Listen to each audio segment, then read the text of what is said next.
Well, America has become the largest trafficker of children anywhere in the world, as we've been covering unaccompanied children pouring across America's southern border, held in mysterious guarded facilities throughout the South. As we reported months ago, former Walmart buildings, which are now set up with guard shacks out front, try to go into those facilities and you'll be met with armed security. We'll tell you to turn around and please leave. What's in those facilities? Hundreds, if not thousands, of children. The government workers take these children, ferry them to their new owners across the country. Anthony Rubin from muckraker.com is exposing this entire ring, has done an amazing job of trying to get answers about what is happening right in front of Americans' faces. They track down these federal Biden administration workers and ask them a few simple questions. Hey, where are you taking these children? You're at the airport. Where are you taking these children? Watch this. Hey, what company you guys with? Where are you guys taking this kid? Is this your kid here? Sir, is this your kid? All right, and Anthony joins us now. Anthony, great work on this. What surprised you the most when you started trying to get answers from these federal workers as to where they're taking these children and what they're doing with these children? Yeah, I mean, I would say the biggest thing is just the level of secrecy behind the whole thing. So when you watch that video, you'll see that you go up to them with the camera and you ask them a question. Hey, are these your kids? Hey, where are you taking these kids? Hey, who do you work for? And the response is to, throw a mask on the kid or to hide their name badge or to say, get the camera out of my face. I mean, you would think if it was on the up and up that they would just be like, hey, listen, I'm not trafficking kids. I'm not doing anything wrong. Here's who I work for. Of course, sir. Of course, everything's on the up and up here. I mean, who would want, if it was on the up and up, you would want to make that very clear, right? But the fact that they're just totally dead silent, that they hide their name badges, I think, for me at least, tells me everything that I need to know. So how did you find these individuals without revealing your sources? I mean, were you tracking them from their location, the facilities where they were keeping these children? No, I mean, listen, to be totally transparent, it's not even that difficult. I mean, McAllen is a major hub, right? I mean, all these people are pouring into the Rio Grande Valley, and McAllen International Airport is a major transit point. And so all I did was I just showed up there. I would be there from like 6 in the morning until maybe 11 in the morning. And I would just wait there with my camera. And then sure enough, I mean, there ends up being a point where they just all start flowing in, maybe from like 8 to 10 or 11, they just all start pouring in at once. And I mean, at certain points, there's just so many white vans. It's like van after van after, you can't even keep up with all of them. That's every day. And so I just did that for a few days and eventually had plenty of footage. I was like, all right, that's that. But it wasn't even that difficult. Just show up and wait. So let's go back to the facilities then, because as we've covered here on the show with some whistleblowers who worked at these facilities, these former Walmart buildings, which are now turned into basically facilities where they're housing a lot of these children. Can you speak to those facilities, the people that are working there, what's going on there, and how are these children winding up in these facilities? Yeah, absolutely. So they get the children after they cross over the border. And, I included in my video footage of children who are coming over here drugged up and incapacitated. I mean, they look like rag dolls. So that's part of it. So then they get these children and they're putting them in these different compounds. And I stopped at about 5 compounds across the state of Texas. There's many more. But when you look at these, I mean, these are secure compounds. Some of them, there was one in Pecos, Texas. And Pecos is a very small town. I believe the population is less than 10,000 or around 10,000. Let's just be directionally accurate and say that. And there are these camps. There's 2 camps actually in Pecos. I only filmed one. And the population of those 2 camps combined is like roughly 50% of the population of Pecos itself. And so then to get deeper into it, you look at the footage of the Pecos camp, which only holds children, and it has two layers of fencing, right? So it's double fenced. There's literal guard towers on the perimeter, and it's surrounded by these floodlights. And I mean, it's anybody's guess. I mean, why is a camp that only holds children having such a high level of security? I'm not too sure. It definitely does not look good. So when you tracked these federal agents, well, I guess maybe they are federal workers. I mean, do you know what agency they worked for when you confronted them? Were you able to tell from their ID badges where they refused to tell you where they work? Right. You're asking them and they won't tell you, right? Right. So there was one, if you look at one of the first individuals in the video that I go after, I do a close up on his badge. He appears he works for the Department of Homeland Security. And then all the other people, as to the best of my knowledge, are working for either MVM or Southwest Key. Those are 2 government contractors that are doing this escorting operation. And if you do a deep dive into those companies, both of those companies have an extremely checkered past, especially Southwest Key, who in the past had, very recently, in April of 2023, there was a Southwest Key employee who was charged with groping children on an airplane. Right. So some of these kids are being brought into these airplanes by these escorts, and there's actually escorts that are groping them. And I mean, that's just one of them that's been caught. I mean, who knows how many gropers there are that are still at large right now. And so the Department of Homeland Security, presumably to do what with this child? I mean, taking him to a location, to some sort of a family that's paid to have this child? I mean, where is the Department of Homeland Security involved in this process in ferrying children? I just can't wrap my head around it. Yeah, so all these children are coming over, and it's kind of a question of, well, so we have this open border, tens of thousands of children coming in every month, and then what are you going to do with them? I mean, you can't let them loose in the streets. So I wouldn't say it's so much DHS wants these kids to be sex trafficked or have their organs harvested as much as it's just out of sight, out of mind, right? Do something with them. So just ship them to the homes, and as long as they're off the streets and we don't have to deal with them, that's that. And as far as I'm concerned, that's their level of involvement of this. But that's not. I'm not saying they're washing their hands and somehow they're innocent. No, they're complicit in this operation. Absolutely. Anything that happens to those kids, they're responsible. And we know from whistleblowers that these families, these mysterious homes where these children are being taken, often wealthy families, a lot of them in Florida right now, a lot of these wealthy families in Florida. And according to the whistleblowers, that they may not really have any connection to these children whatsoever, maybe some sort of a loose affiliation. They may be able to claim some sort of a loose affiliation, but they don't do any background checks to make sure and verify that, this is in fact a family member that we're taking them to. They're just dropped off. They're given a lot of these they're basically children who are ferrying a lot of these kids, right? They're young men. They're not older. They're just kind of fresh out of college, ferrying these children to these locations and not asking a lot of questions. Absolutely. So you mentioned that a lot of them are ending up in Florida, which is unfortunate, right? Because Florida is such a great state, but that is the truth. And there was a Florida grand jury that was put together, and they did a whole deep dive investigating just this, right? They're investigating UACs, unaccompanied alien children that were being dropped off in Florida, and they did a whole deep dive. And they found that there were some homes that were having 100 children sent to them. I mean, who is sponsoring 100 kids unless you're trafficking them? This is all in the report, and that report's in my video. I only take out one excerpt because if I was to do a deep dive, it'd be a 5-hour video going into every little aspect of that report. But every American, everybody watching this should go read the reports that I include in the video because it goes into exactly what you're talking about. These kids, hundreds of them being sent off to one house. There's another example in that report that they mentioned. A worker for ORR, that's the Office of Refugee Resettlement. That's the federal department that's actually in charge of taking these kids and taking the sponsor that they are going to and vetting them, quote unquote. They're not actually really doing any vetting. And then, they ultimately make contact with them and place them there. And there's an example there where an ORR case manager was actually fired because they decided to do an investigation into possible human trafficking because the superiors weren't doing anything. And they were actually fired for doing that. As incredible as that is, if you could even believe that. Talk about these facilities. Again, we've talked about these Walmart facilities, former large-scale warehouses, whatever they are, and they have guard shacks out front. You've gone to these facilities. What did you find when you were there? It's just extremely secure. Nobody really wants to say anything. They'll harass you. When I was flying my drone, I mean, I'm a licensed drone operator, but they'll come up to you and they'll try harassing you. Hey, you can't fly your drone here. I'm like, yes, I can. I'm well within FAA regulations, sir. Like, do not harass me.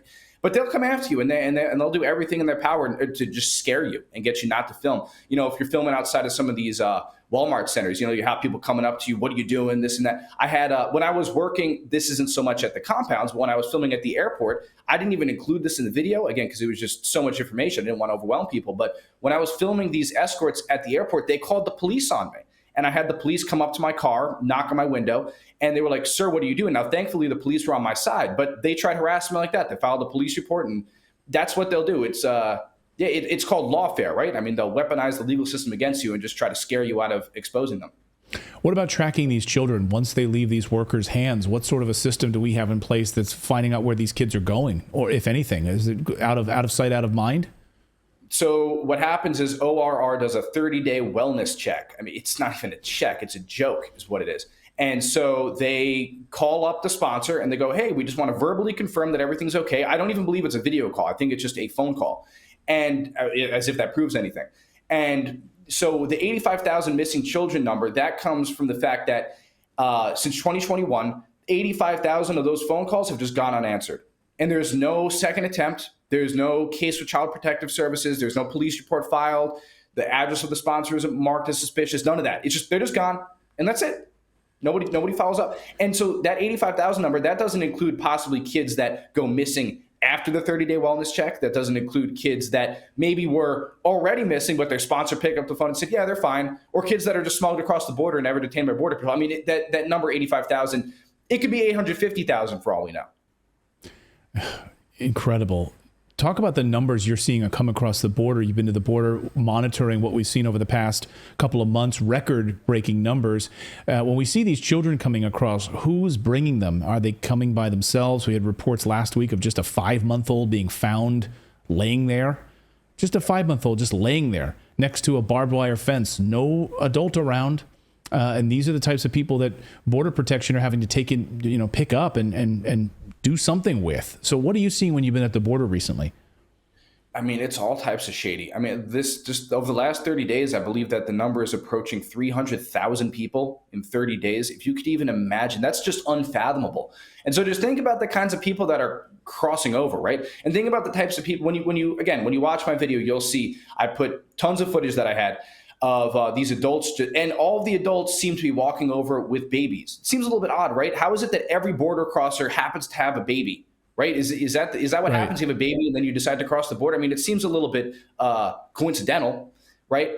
But then you look at some of these people, and some of these guys, I mean, full-grown men, right? It's not even a mother. It's a man carrying a baby that's knocked out, totally incapacitated like a rag doll. I mean, what is that all about? Jeez. And I mean, it happens every day, and Border Patrol does nothing. I have a clip in there where Border Patrol, that was in Yuma. I just caught that last month, the clip that you guys see in the video, of Border Patrol talking to a guy who's holding a ragdoll child, and the guy looks, I mean, totally flustered. Probably not his child. I highly doubt it. And they do nothing about it. They're just like, oh, okay, cool. Yeah, let's book you guys in. They don't care. And the resources they have right now are so thin. Do you think that the Biden administration is doing anything at all to secure the border, or is this a planned operation? Because, I'll tell you how it looks to me. It looks like it's a totally planned operation. It's absolutely a planned operation. The implosion of the southern border, it's all about Agenda 2030. Anybody that's not familiar should read the IOM. That's the International Organization of Migration. Their white paper, it's called Agenda Migration and the 2030 Agenda, and that lays it all out in bare. It's about dissolving the sovereignty of the United States and bringing in millions or tens or hundreds of millions of people from the third world that do not understand what the United States is, that have no idea about our customs or our laws or our history. And the United States, as we know, will be gone. That's what the agenda is here. And the children just happen to be, caught up in that agenda, and they're being trafficked and exploited across the country. How many? 30? Unbelievable work. I encourage all of our viewers right now to go to muckraker.com, watch the entire expose that Anthony has done, and his team at Muckraker done an amazing job of this, shining a light where the mainstream media is totally ignoring this story, and the Biden administration is totally ignoring this story. Thank you for your great work, Anthony. We really appreciate it. Thank you, sir. I appreciate it very much. And thank you so much, Anthony. We really appreciate it. And thank you for the continued support of independent journalists like Anthony. Support what they do at Muckraker. Go to muckraker.com, visit their YouTube channel. Anthony bootstrapping this operation, being able to go out there, spend days camped out at the airport to get the information that the mainstream media won't ignore. Why is the Associated Press not doing these stories?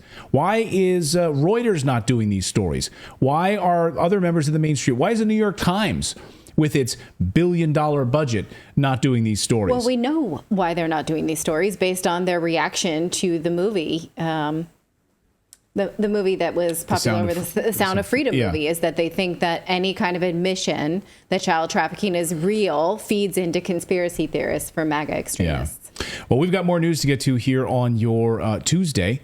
We will in a second. But first, the other day, House Speaker Kevin McCarthy came out and said, bring it on to Matt Gaetz. Congressman Matt Gaetz, of course, saying we are going to hold you to account for voting for Biden's inflationary spending, teaming up with Democrats in all of this, and not bringing any subpoenas for Hunter Biden. Why are we 8 months into this now? We still haven't had any subpoenas for Hunter Biden. Why are you continuing to fund the Ukraine war, literally tying our government shutdown to Ukraine? You flag Ukraine-wearing son of a gun, House Speaker McCarthy, who, of course, is a warmonger and supporting funneling more money into Ukraine. So Matt Gaetz, they just held the vote moments ago, and, well, guess what? McCarthy out, gone as House Speaker. Unbelievable. Here's Matt Gaetz on an impassioned floor speech. Listen to this. And when it comes to how those raise money, I take no lecture on asking patriotic Americans to weigh in and contribute to this fight from those who would grovel and bend knee for the lobbyists and special interests who own our leadership, who have, boo all you want, who have hollowed out this town and have borrowed against the future of our future generations. I'll be happy to fund my political operation through the work of hardworking Americans, $10 and $20 and $30 at a time, and you all keep showing up at the lobbyist fundraisers and see how that goes for you. I reserve. Oh, man. I'm sorry. I want to hear it again. Let's hear it again.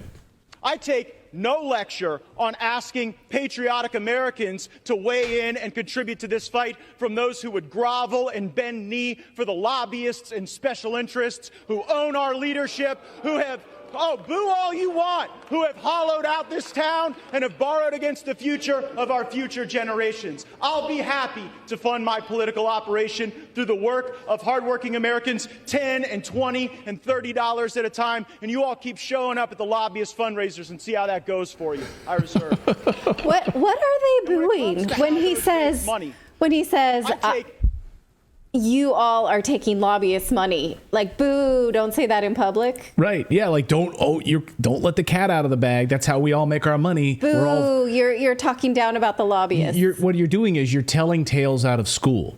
You're basically admitting the locker room talk. You're basically admitting that we all in this room take money from Raytheon and Northrop Grumman and all of these big, all of these defense contractors and biopharmaceutical companies. And, Matt Gaetz, so you're not going to? You're just taking $5, $10, $20 donations from voters? Boo, don't tell people that. Don't tell people that. Oh, it's a fun moment to watch. But Speaker McCarthy out. That's what happens when I guess you vote to team up with Democrats and vote to fund Ukraine. By the way, I saw somebody today on Twitter saying this is a really sad moment for America that we are chastising bipartisanship essentially here, right? We're chastising the idea that McCarthy came together with Democrats to keep the government running. And he was really upset by this. And he was really upset that we're really chastising bipartisanship because otherwise the government would have shut down. And to which I say, what are you talking about? Like, you're standing on principles here. The principles are we're not going to fund Ukraine, send billions of dollars that we can't afford, borrowing money from China so that we can fund Ukraine. But instead, you're teaming up with Democrats and pushing forward these spending bills and pushing forward this massive budget, this massive boondoggle for the military-industrial complex and sending billions of dollars to Ukraine. We should be calling them out. We should be holding these people accountable. Every Republican campaigns on fiscal conservativeness, on decreasing government spending, not increasing government spending, and they are not delivering on this. And we talked about this yesterday when we talked about the Trump trial. Like, Republicans say a lot of stuff, but they seem so weak-handed to execute on anything they say. They become these archetypes that we make fun of, or not we, but the media makes fun of, and they can't otherwise turn any water into wine. And the same way the Democrats can talk all kinds of crap, and they can actually get things done because people swallow their crap. And they can work the angles. So now we might see some actual rhetoric that will stick from the Republican Party. We'll see. Yeah, unbelievable. So if you're just joining us, yes, Speaker McCarthy out as Speaker of the House. That's an embarrassment, an absolute embarrassment. Maybe he can join Senator Ryan, former Isn't Paul Ryan now like a lobbyist for something like, I forget. I think he's like, he runs like a lobbying group or something. So I don't know. That's where these guys go. Anyway, we got more news to get to here on your Tuesday. We're going to look at this fat influencer who wants to make sure. Here's a question for you. Should we expand the size of airline seats, hotel room hallways, staircases, I don't know. Raised toilet seats. Raised toilet seats. Should we expand everything to accommodate people who are morbidly obese? Let us know in the comments, because we're going to talk about what one fat influencer says it needs to happen in the United States. At your cost. You should subsidize you'll have to pay for it, by the way. Retrofit. That's the other part of it I forgot to mention. You'll have to pay for it. Also, we're going to talk about Canada and what the Trudeau government is doing right now, lining up the Online Safety Act, in addition to the online registry for independent media and media organizations and podcasters. I mean, what we saw in the UK over the past few weeks, coming after and arresting someone for speaking out, actually arresting a journalist, that's exactly what's about to happen in Canada. So authoritarianism is on the rise in Canada. We'll get to that in a second. We will indeed. Thank you so much for watching this segment here at Redacted. We are live every day at 4 p.m. Eastern time, trying to share the stories that the mainstream media will not cover. You should also come over and join our community of Redacted Rebels over at redacted.inc. That's our private locals community where we can share exclusive content that we simply cannot share here on YouTube. Come over and join the rebellion together right now by going to redacted.inc. We'll see you next time.